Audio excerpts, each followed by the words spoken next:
अरे सासू के बोलिया जैसे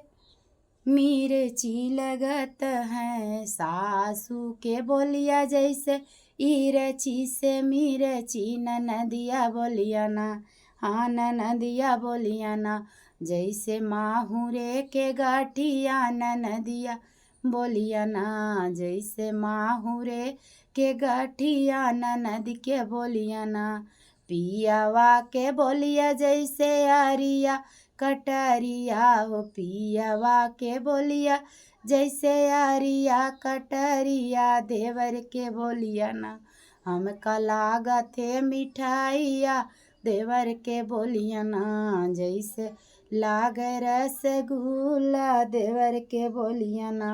मोरे पचवरवा पंडित के बेटा हुआ बिचारी देतना, आपन पोथिया पुरनवा की खोली देतना, आपन पोथिया पुरनवा की खोली देतना, कहिया ले रहे हमरे सासू के परनवा की कहिया जाए ना, हमरे ननदी के गवनवा की कहिया जाए ना, हमरे ननदी के गवनवा की कहिया जाए ना। अरे कहिया ले जइहे हमर पियवा पर देसवा की कहिया होए ना, अरे कहिया ले जइहे हमर पियवा पर देसवा की कहिया होए ना, लहुरा देवरा से मिलनवा की कहिया होए ना, हमरे देवरा से मिलनवा की कहिया होए ना, एतनी बचन सुइहे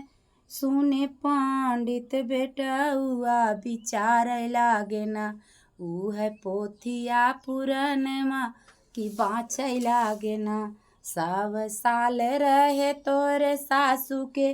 परनवा की 5 साल में जाए ननदी के गवनवा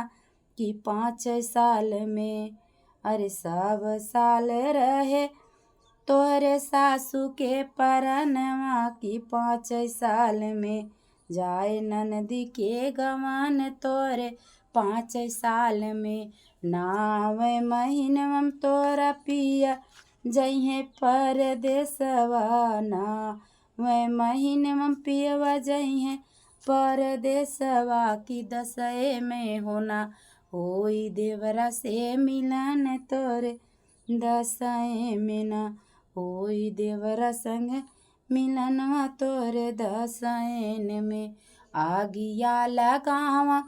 पंडित पोथिया से पतरा हे बजर परना, ऊही देवरा संग मिलनवा हे बजर परना, ऊही देवरा संग मिलनवा बजर परना, सासू के बोलिया जैसे इरची से मिर्ची, हाँ इरची से मिर्ची, ननद के बोलिया ना